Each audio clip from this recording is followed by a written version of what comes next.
Support for this episode of I Hear of Sherlock Everywhere is made possible by the West Express, the premier publisher of books about Sherlock Holmes and his world. Find them online at westexpress.com.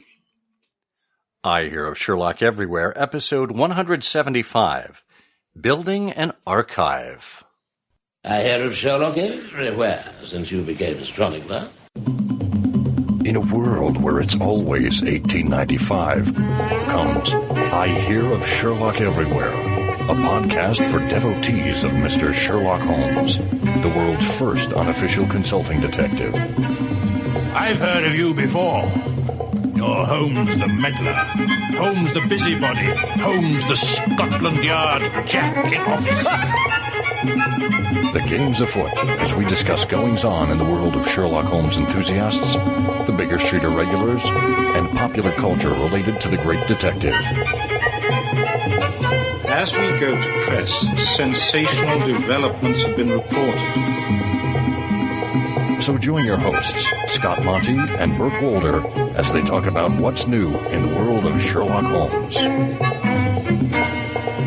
You couldn't have come at a better time!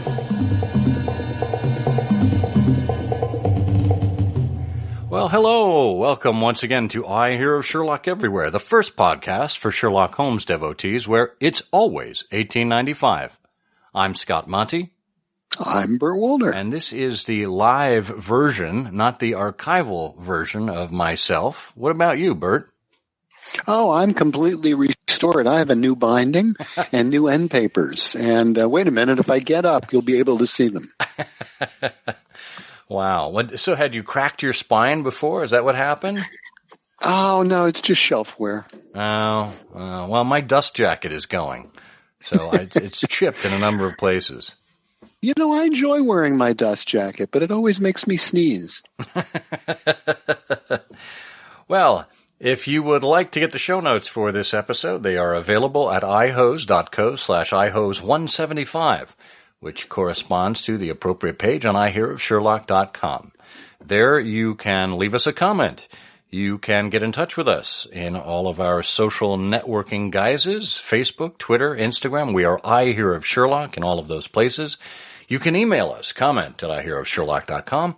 You can, reach out to us on Patreon and PayPal and help us reach our $100 goal to fund transcripts for every episode. We would love to be able to fund the transcripts moving forward and to begin going back through past episodes, but we do need financial support to make that happen. And finally, you can reach us on the phone, area code 774-221-READ. That's 774-221-7323. And believe it or not, we actually had someone that dialed us up last time. So let's take a listen. Hi guys, it's John Guillen calling from Queensville, Ontario, Canada. I won the Canonical Couplet on June 15th, I believe it was. I just got my prize in the mail. Thank you guys, The Adventure of the Cheesemonger's Bark. I am just flabbergasted. This is wonderful. I will now spend the rest of the day looking this up. I had never even heard of this. This is just great. Thanks, guys. And again, best Sherlockian podcast in the world. Take care. Well, that's great. Thank you so much for calling. It's great to hear you. Yeah. Thanks so much, John. And if you would like a Sherlockian prize, something we can't necessarily promise it's something as rare as The Adventure of the Cheesemonger's Bark by John Royal, we will give you an opportunity to do that toward the end of the show. So make sure you stay tuned in.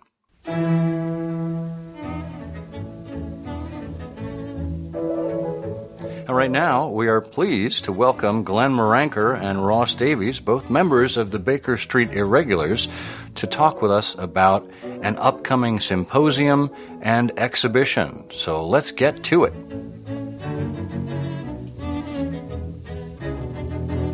Well, it's our pleasure to welcome two alumni guests to the show, Glen Miranker and Ross Davies. You may remember them having been on our show previously.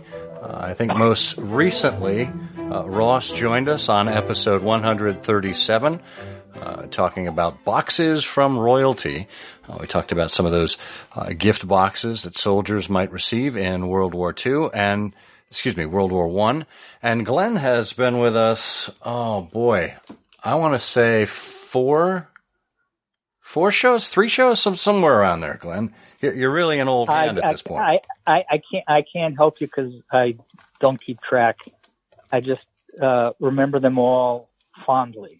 You were with us. Actually, you win the prize for the most recent guest. You were with us for Deadly Harpoon, episode 162. Oh, yeah. We talked about the Black Peter manuscript. You were with us talking about the Sherlock Holmes collection, Dan's auction a couple of years ago. That was episode 133. And then originally as episode 79, where we talked about your collection. So we've come full circle. There you go. Yes.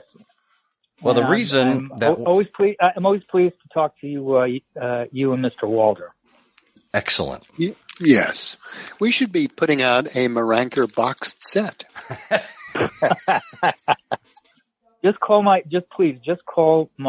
agent, and he'll negotiate residuals and stuff. Excellent. Well, the royalties are severe around here, so be prepared.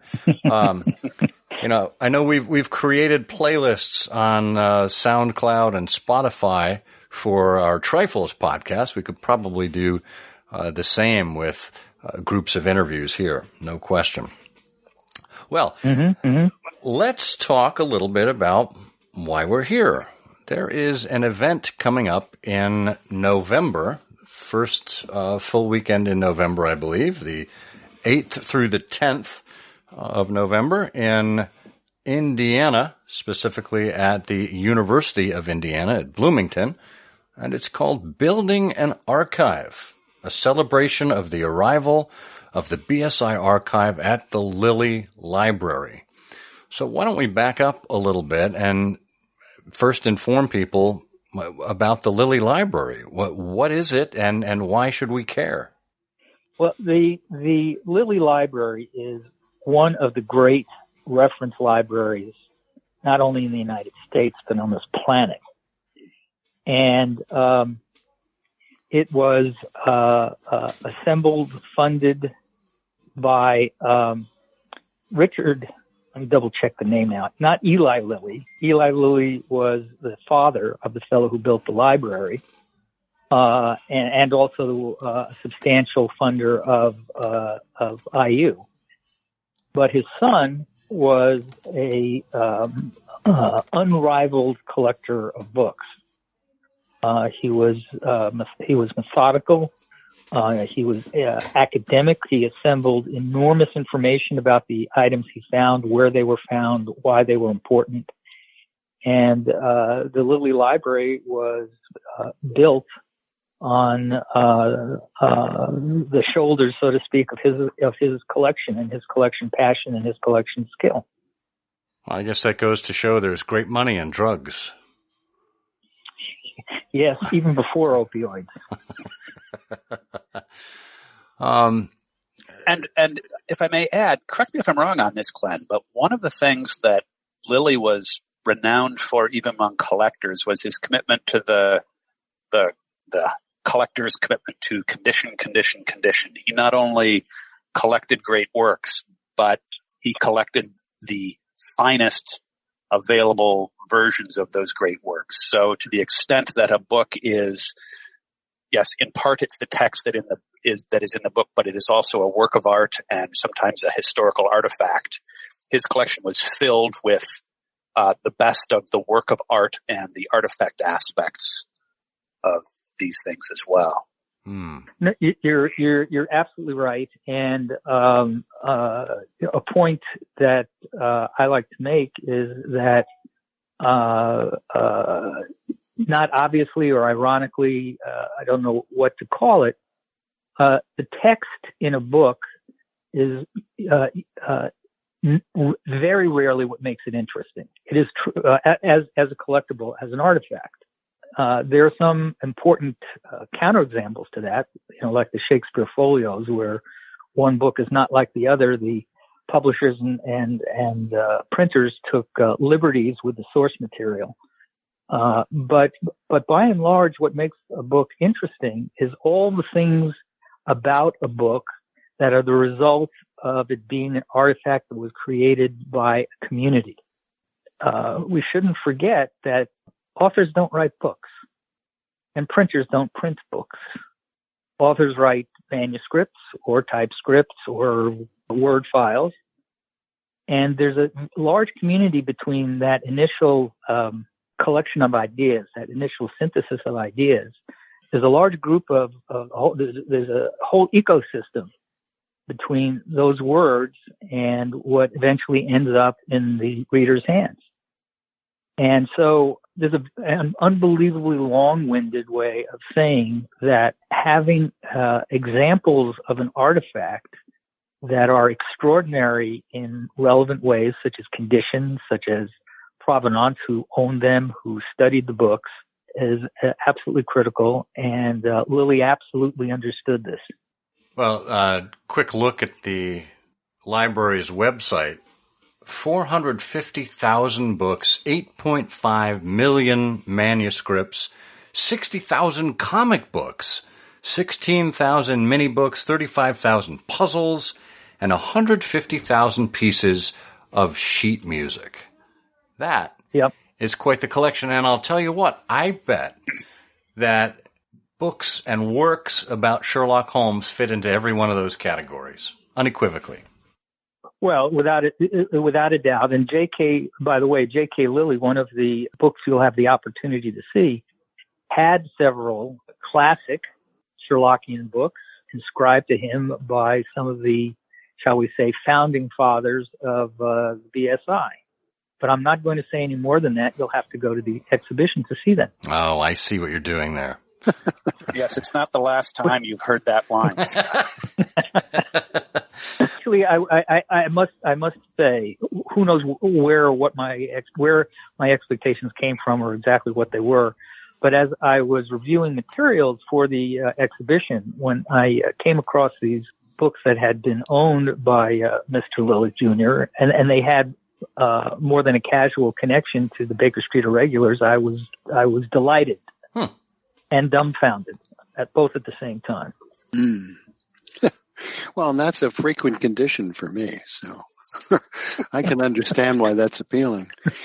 Talk a little bit about the character of the Lilly, because, one of the things that great institutions have is different approaches in dealing with people who would like to visit the collection. Many institutions are scant of resource. They have more items and articles than they can really comfortably manage themselves. They require a lot of advanced preparation for a visit.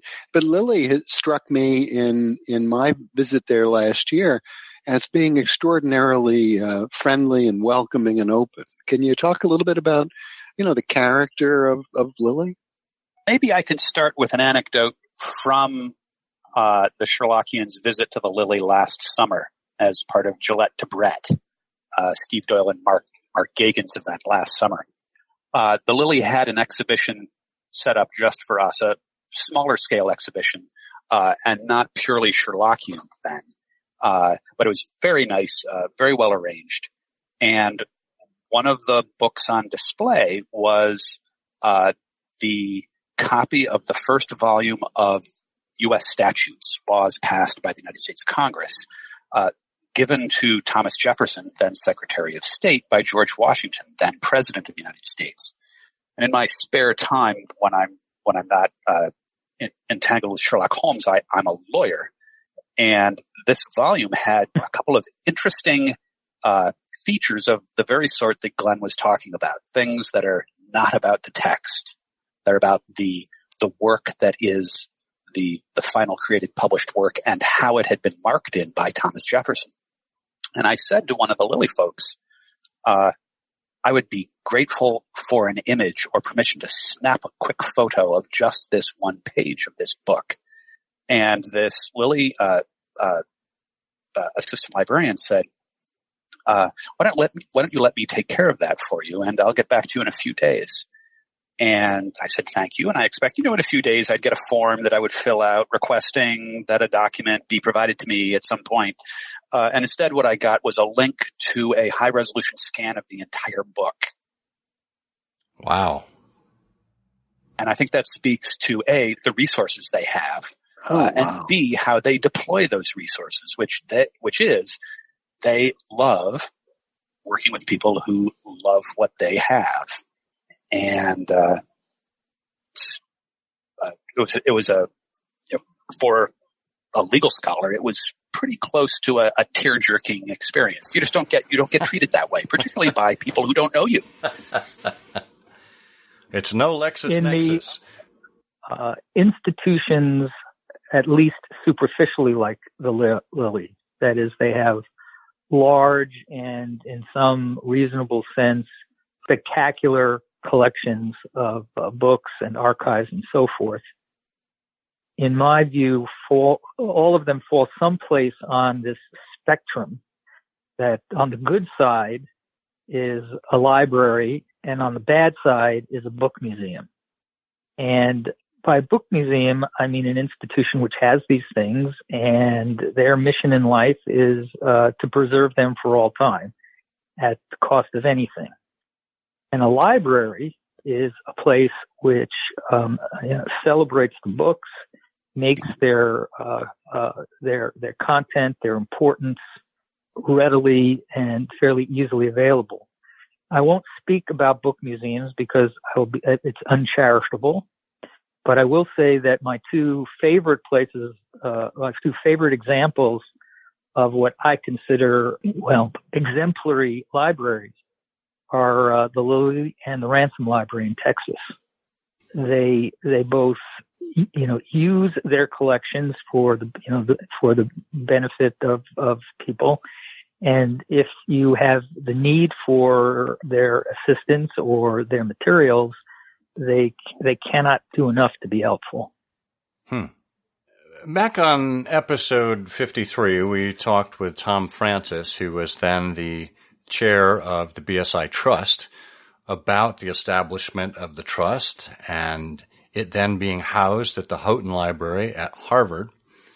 Can you share with us the journey of how the BSI came to the conclusion that the collection needed to be rehoused and how Lilly was put at the top of the list there? Yeah, and let me add to that. As you do it, for some of our listeners who are not deeply into the machinations of a literary society like the Baker Street Irregulars, they might be sitting there thinking, well, gee, what is this anyway? This is probably a bunch of cocktail napkins and some menus. And so talk a little bit, too, about the scope of the collection and its importance. Okay, two rather different questions, I think. I don't think it would be appropriate for me to comment on the leaving of the archive from the Houghton. There were some, shall we say, differences, and thanks to the great good works of the trust board and Mike Whalen, a spectacular new home was found. And as far as your comment, there was a nugget in your comment which, if expanded upon, says much of it. And that is the BSI is fundamentally a literary organization. It has always had a strong literary bent, and the consequences of that, the manifestations of that, is that both the members who may not be professionals, so to speak, and some other members who may be professionals have produced an enormous body of literature, much of it related to Sherlock Holmes and some of it not. So just a few examples. Isaac Asimov was a member of the BSI, and he has no shortage of Sherlock and Baker Street Irregular focused publications, but to make a silly understatement, his output, his writing output, the number of books that he wrote and the number of topics he covered is spectacular. And those sorts of things are properly in the archive. He was BSI. after all. Another example is Nick Myers, who did the 7% solution and Canary Trainer, and Lord only knows how many movies he's either written or directed. So again, a BSI and a substantial contributor to literature writ large, both Sherlockian and non-Sherlockian. So I would argue that this makes a very strong case for following or preserving and celebrating the history of the Baker Street Irregulars, both their lives and direct actions around the subject nearest and dearest to our hearts, and their lives and the topics that were the day jobs of the men and women who made up the Baker Street Irregulars. So as you think about bringing people to a gathering like this event in Indiana that's happening November 8th through the 10th, and as you showcase certain elements of the collection, I mean, part of the challenge of any curator is knowing what not to include, I would think. There is only so much table space and floor space around an exhibition hall that one can dedicate to these items. And, whether you're doing a massive exhibition on the radio scripts of Orson Welles' Mercury Theater, or a version of Gutenberg's Bible, say the New Testament from Gutenberg's Bible, you need to tell a story. You need to effectively tell a story and bring people emotionally through this journey. So, talk a little bit about how you decided to select and assemble these pieces and what you hope people walk away from this exhibition thinking or feeling. Ross, do you want to comment on that, or shall I? Oh my gosh. It's something Ross and I talked about at great length any number of times. And it is, I'll tell you what, I will open and then Glenn will continue. How's that, Glenn? Works for me. When the 221 objects title first circulated among folks thinking about this conference, a couple of people who had not spent much time with the archive, or who had not spent much time with Glenn said, "Are you sure there's enough?" That was our reaction. Yeah, that's a good one. Scott, that is the correct response. This is, for me, this has been just a thrilling and sensory overload ride through almost 100 years of this, just the planning for this, of this wonderful community that is that has generated material that would make beautiful and interesting and historically significant sort of classic Victorian volumes of the correspondence between X and Y. It is also a group that has thrown some of the coolest parties in the 20th century. And it is also a group that has an extraordinary history of publishing its own work. And weaving together those things while also somehow sort of giving not a complete, but a reasonably representative account of the diversity of people who've been involved. A couple of these folks Glenn has mentioned. It really has been a difficult challenge in terms of picking the right lengths or the right bits of threads that will weave together a coherent narrative without overwhelming people, without trying to pack too much into what someone could enjoy in one Friday afternoon in November. So that's really, I think, a lot of what our conversations have been about is how to get the right mix of those things, the the internal literary and historical, the social literary and historical, and then the actual sort of conventional publishing productive work. And at that, I turn it over to Glen, who has probably actually touched more of the irregular history, perhaps, than any person standing on this earth. Thank you. Be that as it may, I think that's a wonderful summary. We're talking about people who, through their social activities, through their creative writings, have, made at least a small dent in the universe. And what we're after, and I'm not going to say anything new because they're just sort of amplifying Ross's points. But what we hope to do is amplify the breadth, some of the breadth, some of the depth, the continuity. The BSI was publishing things from before there was a BSI. BSI members, they were publishing things related to Sherlock and Conan Doyle before there was a BSI, and we continue to do so today. And this is a piece of intellectual continuity which is best if it's understood, appreciated, and celebrated. Now, I want to take strength, because you, for example, have mentioned a couple of times, Orson Welles in the Theater of the Air. That's not the kind of thing we're going to include. As wonderful as those broadcasts were, they don't per se have anything to do with the BSI. And this symposium and this exhibition, you could say, is certainly it's about the BSI, its literary and sodality output, but mostly it's literary output, and it's not directly per se about Sherlock Holmes and the Sherlock stories. That's a wonderful, wonderful topic, but it's not the subject of this exhibit, nor is it the subject of this symposium.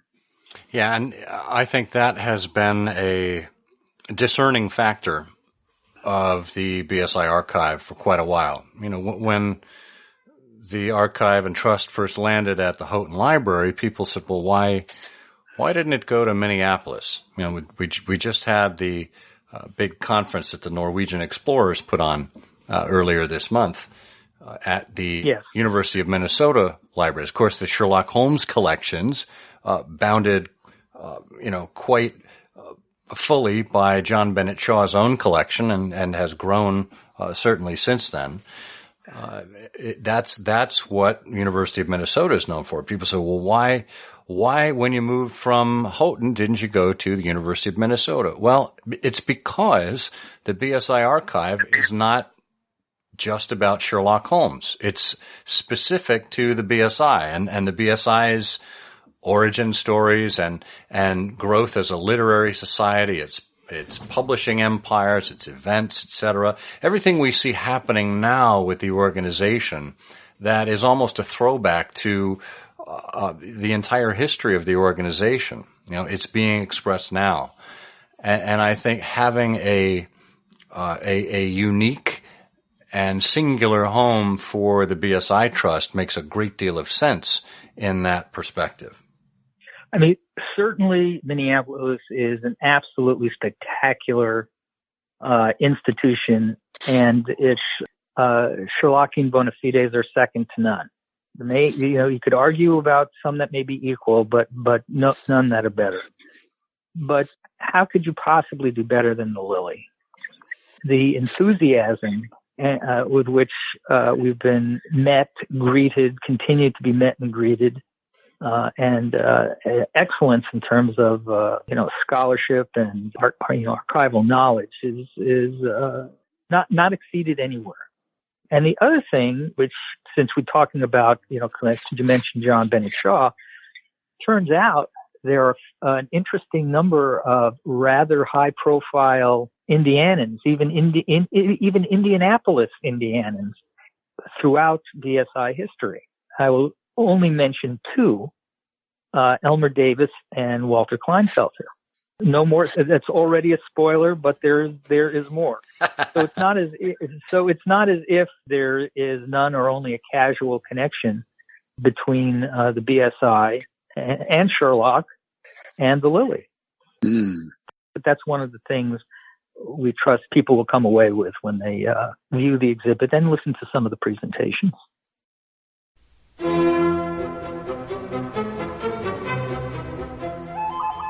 People are always impersonating other people in the movies, like the mysterious Major Duncan Bleak in the Rathbone Bruce film Terror by Night. But what if Universal had made one more Sherlock Holmes feature? What if there was one more Basil Rathbone and Nigel Bruce adventure? Now you can find out in the Drury Lane Theatre Mystery, an original Sherlock Holmes screen treatment by Dennis Hoey, the actor who starred as Inspector Lestrade in the series.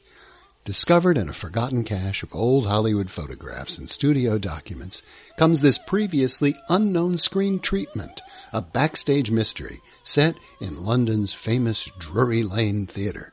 And it includes additional material by Dennis Hoey's son, Michael, a Hollywood writer, producer, and director. This unique glimpse of the movie that might have been is available right now at wesexpress.com.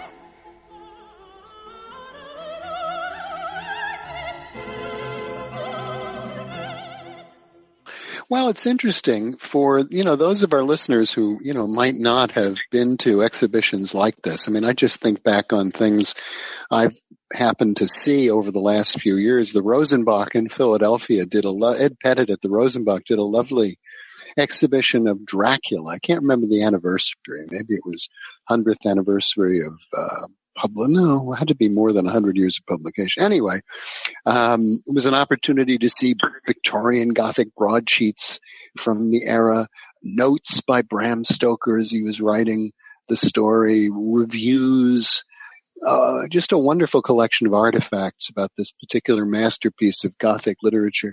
And some years ago, the Morgan did a wonderful exhibition on Proust. It was the 100th anniversary of Swan's Way, and you got to see Marcel's notebooks. This tiny, crabby little hand in microscopic text. And you mentioned, that Isaac Asimov's material are part of the archive, and including, we know, because we've talked about it in the past, letters from greats like Franklin Roosevelt to the leaders of the Baker Street Irregulars and so on, and the society goes back to Chris Morley. But at its heart, the BSI archive, as you point out, is a collection of what interesting people have done over a very long time because of their enthusiasm and insights about this literature. And I think probably, why people should care about this probably comes down to things like accessibility and access and availability. And while great institutions, like Harvard have a lot of resources, the resources that are available to make this kind of material to come to hand easily, to make it easier to access, are probably richer at the Lilly. So is there anything you could say about the future? What you think is on the horizon for access to materials and making it easier for people to reach some of this stuff? Well, I think I would like to leave that to the exhibit symposium, where there are going to be a number of presentations, both by the trust people and by the Lilly folks, about exactly that topic. Oh, good. Yeah, I think Glenn's right on that. And just to give you a tiny bit of a non-spoiler preview of that, one of the presentations we're going to have is going to be on exactly how this kind of archiving work gets done. And Erica Dowell, who's one of the key figures at the Lilly, is going to be giving a presentation on the working title of which, at least, is Accessing the BSI Archive, how archiving actually works at the Lilly. And so we're going to get a little lesson that I think will be of interest to anyone who's interested in how archives and world-class libraries work, and also who has an interest in making good use of the BSI archive. And then later on, we're going to have a panel that, in fact, is titled, Where Are We Going? the future of the BSI archive. And the people who are scheduled to sit on that panel are Mike Whalen, Michael Keene, and Tom Horrocks, which I think is a group that might have some knowledge about where that plan is going. Yeah, and for folks who aren't familiar with those names, Mike Whalen is the current Wiggins of the Baker Street Irregulars, a current head. Michael Keene is his selected replacement, and Tom Horrocks headed up the Houghton Library at one time and is an expert on conservation and collecting and curation and whatnot. So and by the way, Scott, the acting head of the BSI Trust Board. Well, there you go. There you go. Learn a little something new every time you tune in here. That's excellent. What else can we expect from the talks portion of the event?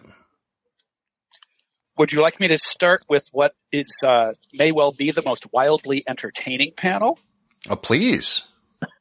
Okay. The title of this panel is Building a Personal Collection. Ooh. And the panelists are Peter Blau, Glen Miranker, and Nicholas Basbanes. Oh, my goodness. I think it's probably fair to say that Peter Blau and Glen Miranker count as irregulars and collectors, likely to be known to all of our listeners. And Nicholas Basbanes, of course, is the long and well-established scholar of books and book collecting and the author of, among a number of other pretty impressive books. Gentle Madness yes. Gentle Madness is about to have its 25th anniversary, if my memory is correct. Wow. That's right. That book is a quarter of a century old. And it remains not only a great work of scholarship, but a really exciting adventure story for book lovers. If you haven't read A Gentle Madness, you should. And, having Blau, Miranker, and Basbanes on stage talking about and sharing stories about and wisdom about how to build a collection and what's involved and so on, I think will be great fun as well as educational. Well, and to circle this around, I think the sequel to Gentle Madness was Among the Gently Mad, where Basbanes continued his narrative about strange people that do strange things in their collecting habits, and one of those people featured in Among the Gently Mad was none other than Dan Poznansky. There you go. Oh, Poznansky was in Volume 1 as well. Oh, he was? Okay. Yeah. Can't keep a good man down. Talk about somebody who has left an imprint on a industry. Yeah. Oh, yeah. No doubt. So that sounds like a great panel to start us out, though. Yeah.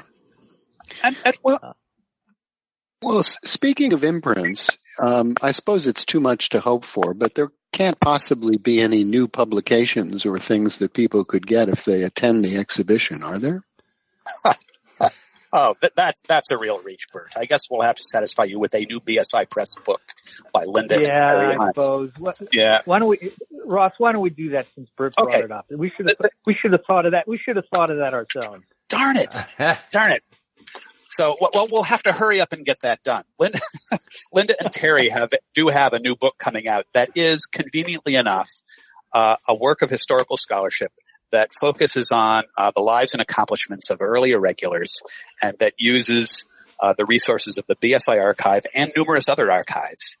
And we're going to have them on stage talking about Sherlockian authors and editors in the archives, in the company of Bob Katz, co-publisher of the BSI Press, and Stephen Doyle, whose involvement in irregular publishing goes back, I don't know, to before the flood. And who, in addition to being an accomplished and active publisher and editor and author, once wrote, and I'm going to quote him from Volume 1, numbers 3 and 4 of his journal, the Sherlock Holmes Review, in which he wrote, "If one were to attempt to profile the typical Sherlockian, one would quickly realize that the task is impossible. However, one compulsion which nearly every Sherlockian is afflicted to varying degrees is collecting Sherlock Holmes." So we'll have Steve, collector, editor, author, Bob Katz, collector, editor, author, and Linda and Terry Hunt, editors, collectors, authors, and authors of a brand new BSI Press book. Satisfied, Bert? Oh, well, all right. I guess I better go then. Now, and yes, and if you don't attend, you're not allowed to buy the book. oh, So you'll get one of those, those stamps like when you went to rock concerts, they stamp you on the back of your hand. If you don't have one of those stamps, we won't let you have one of the books. well, this is interesting because it parallels what happened on March 31st, 1944 at the Trilogy Dinner. There were 3 books that were debuted that evening, and they were The Misadventures of Sherlock Holmes, Profiles in Gaslight, and, oh my goodness, what was the third book? Help me out, Glenn. Come on, no. I want to see. You can squirm a little Was bit. it 221B, or was that 1940? Yes. No, 221B. it was 221B. Okay. And yes, you could find copies of those books later on, but now for the collector, to find a book that was actually printed and handed out at the Trilogy Dinner is a wonderful rarity. And, you think about these books that are being published for the Building and Archive Conference in November, same kind of thing. So get in on the ground floor. Right on. Well, it's also, by the way, again, Monty, you're right on the money. One of the other things that Ross and I quickly decided on, we've mentioned some limitations, criteria for not allowing things into the exhibit. And the things we've shared with you reduced it from a totally hopeless task to an unbelievably difficult task. But some of the other things that some of the if you will, the positive things or inclusive things or reasons to be there is we wanted things also that were either historically or visually compelling things that people may not have had the opportunity to see before. That's a good distinction. So things like, hypothetically, a Trilogy Dinner book, which is, if there were Trilogy Dinner books at the exhibit, they would be books that were actually passed out. Remember, the Trilogy Dinner was a celebration of the publication of 3 titles by 3 different publishers, all Sherlockian books. Mm-hmm. And those books were produced in modest volumes, modest numbers, hundreds, maybe thousands, I don't know. But there were only 50 of them that were actually passed out at the dinner. Right. And they had special pages tipped in. So they're relatively easy to distinguish. It's a Trilogy Dinner book that was at the Trilogy Dinner versus a Trilogy Dinner book whose publication existence was announced at the Trilogy Dinner. Right. So, now, of course, Glenn is speaking purely hypothetically about the possibility that such things exist, or that you might have an opportunity to see them on the afternoon of November 8th, 2019. Yeah, Ross, this is a hypothetical example. Yes, I understand. This is one of 221 hypotheticals. There you go. Understand. Well, if folks would like to learn more about this, simply head to bsiarchivelilly.org. We'll have a link to that in the show notes. You can find out exactly what to do, where to go, how to sign up.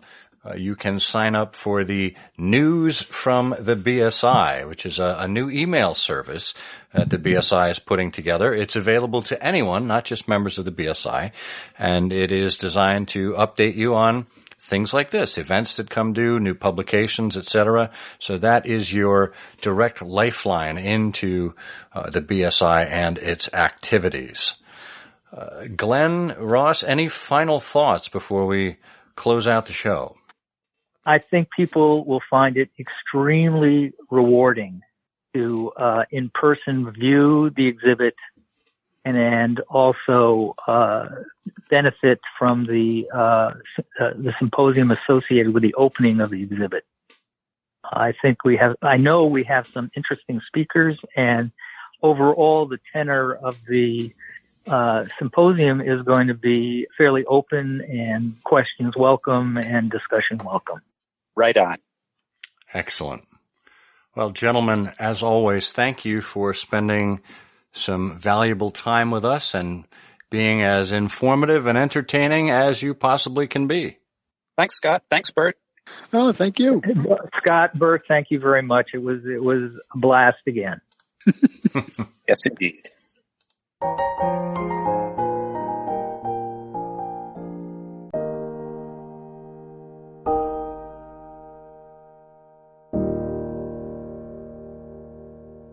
Well, that certainly sounds like something that is tempting. I know certainly, Bert, you and I have talked about attending the event, and I think we're very much looking forward to that. But if anything, hopefully we have inspired others based on the teasing that Ross and Glenn were able to hang out there in front of us, both for the talks and for the exhibition itself. Yeah, well, there's lots of reasons, and if any of our listeners have not gone to a great research institution, you really could do no better than starting at the Lilly. It's a wonderful place, and you'll have a great opportunity to be with a lot of like-minded, interesting people, and it really is a lot of fun.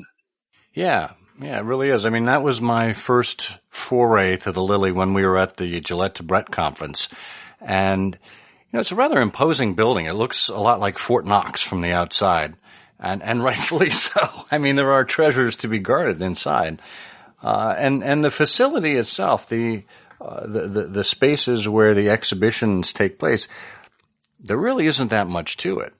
I mean, obviously they must have stacks and stacks underground, but there's not all that much foot space to accommodate a lot of things. So it leaves you wondering, what am I missing here? What else is in these grand holdings that might come up to see the light of day from time to time?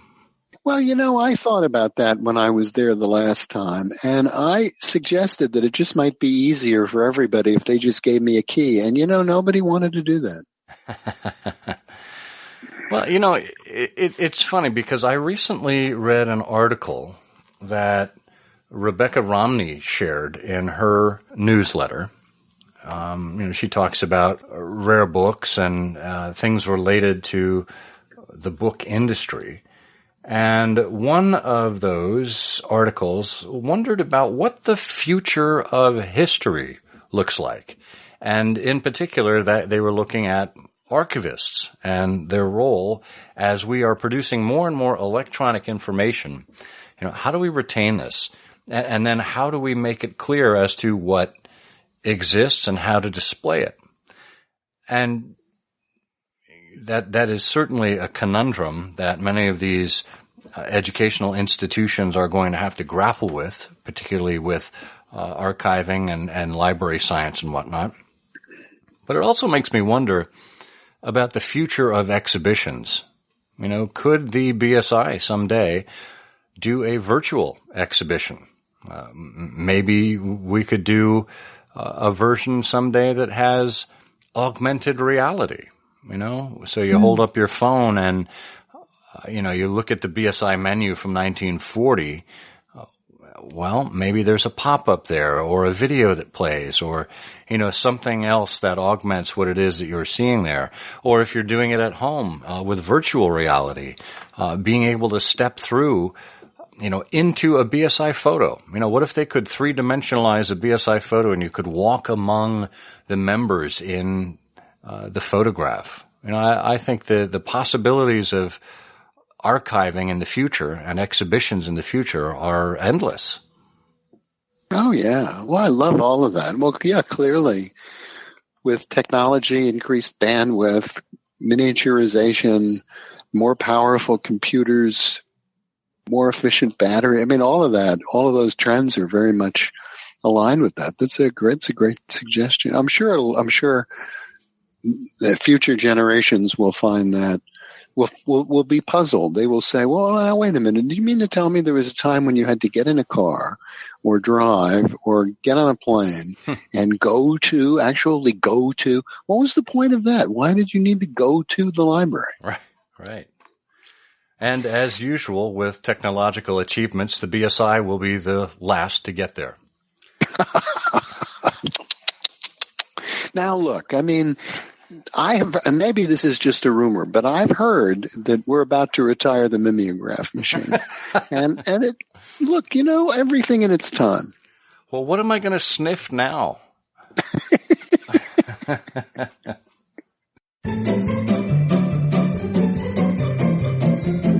Well, those dulcet tones mean that it is once again time to participate in Canonical Couplets. That's right, this is everyone's favorite Sherlockian quiz game, one that we play here on every episode. And we give you 2 lines of a poem, a couplet, if you will, and we ask you to determine which Sherlock Holmes story it refers to. And in the last episode, we gave you this. Peculiar troubles rock the Empire's seat when Mycroft condescends on Baker Street. Bert, do you know which Sherlock Holmes story we are referring to? Yes, I think that was the, that really interesting case about explorations in other countries and the discovery of a spy network based somewhere in the United States, led by an actor. I think it was Fred McMurray. Isn't this the case known as the Valley of Fred? Oh, well, while it does sound like it's a wonderful day in the neighborhood, I unfortunately have to turn you down and say, no, this is, in fact, the Bruce Partington plans. Oh, my goodness. Well, that was going to be my second suggestion. Well, it's a good one. Anyway, we had a number of people who contributed correct answers this time around, and we are going to spin the big prize wheel here to see exactly who it is that's going to walk away with a prize. And it looks like it's Mary Miller. Hey, it's been a while. We're glad you're back on the board here, and we will send something your way to thank you for participating and being the winner. Oh, what a good opportunity to go over to the Mary channel and see what's new. Well, now we're ready to give you the entry for this episode's Canonical Couplet. Here we go. No need of all that bother with the Kaiser. Had Lady Hilda been a trifle wiser.